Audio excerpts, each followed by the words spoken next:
Hello, c'est HR, votre chroniqueur. Alors aujourd'hui, je vais vous parler du dernier film avec James McAvoy. Il s'agit de Speak No Evil.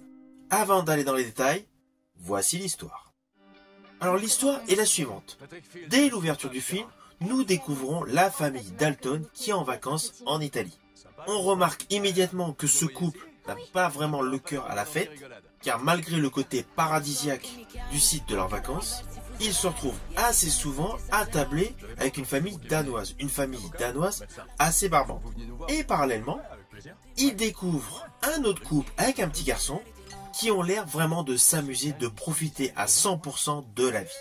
Vous le voyez assez rapidement dans la bande-annonce, les deux couples sympathisent. Et du coup finissent leurs vacances en Italie ensemble. Là, forcément, comme après chaque retour de vacances, chacun retrouve ses pénates et bien naturellement son train-train quotidien. Alors les Dalton vivent à Londres. Le père de famille n'arrive pas à trouver un boulot. Récemment, donc, il apprend que le dernier chasseur de tête n'a pas retenu sa candidature.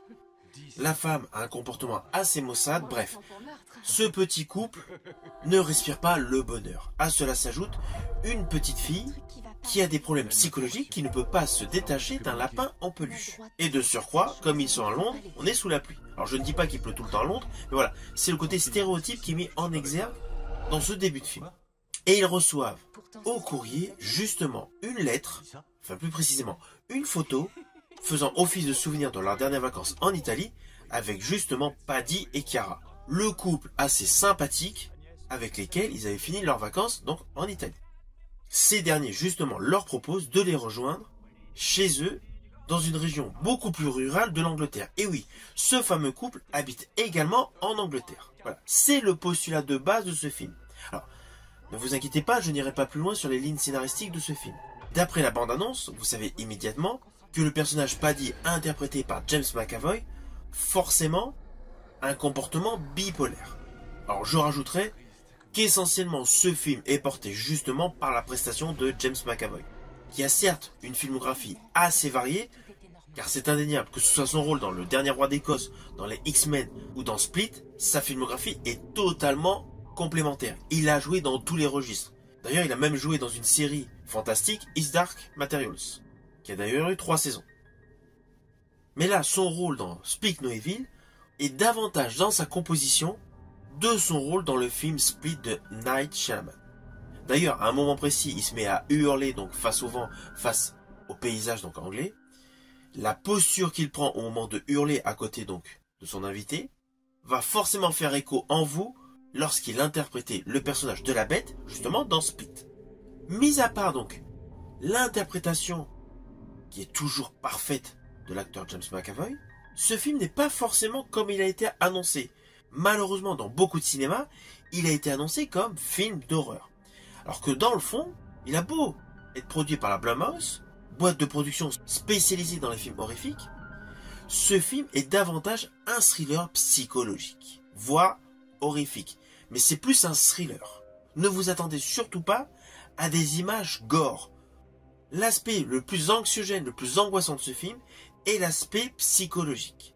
Alors pour la petite histoire, sachez que ce film est en fait un remake d'un film danois du même titre sorti en 2022.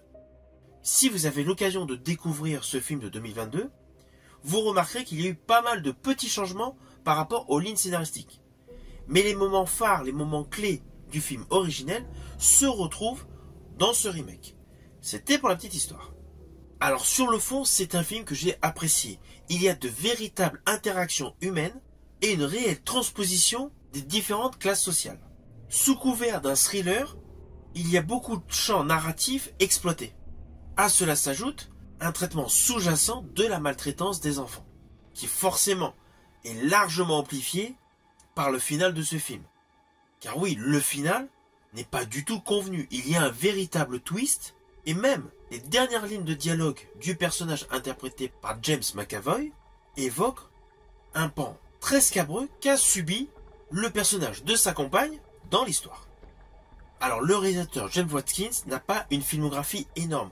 En fait, Speak No Evil est son 4e film.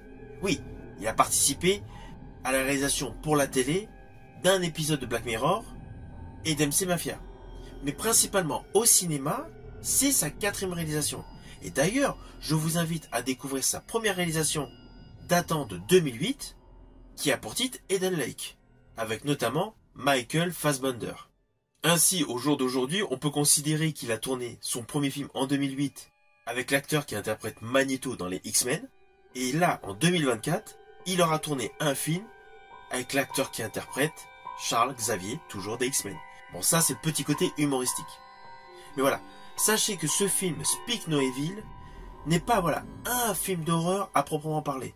C'est davantage un thriller où la tension va être crescendo. Le film est, selon moi, une pépite supplémentaire concernant la performance d'acteur de James McAvoy, sans forcément être son plus grand film, son meilleur film.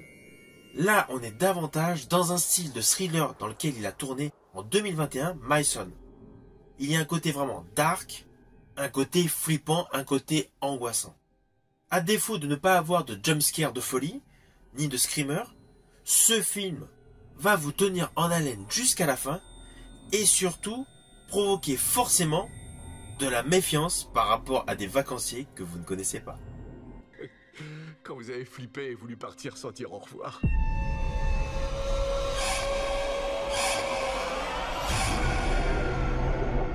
Alors au final, c'est un film que je vous invite à découvrir. Ce n'est pas le plus grand film de tous les temps avec James McAvoy, mais c'est un bon film. Il y a un petit côté woke, un petit peu trop mis en exergue, on va dire, vers le final de ce film, mais le film est bon, c'est un bon thriller. N'allez surtout pas le voir en pensant film d'horreur.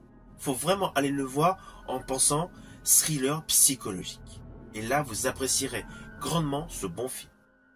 Si ma vidéo vous a plu, n'oubliez pas, petit pouce vers le haut, pensez au partage. Quant à moi, je vous dis à bientôt pour une prochaine vidéo.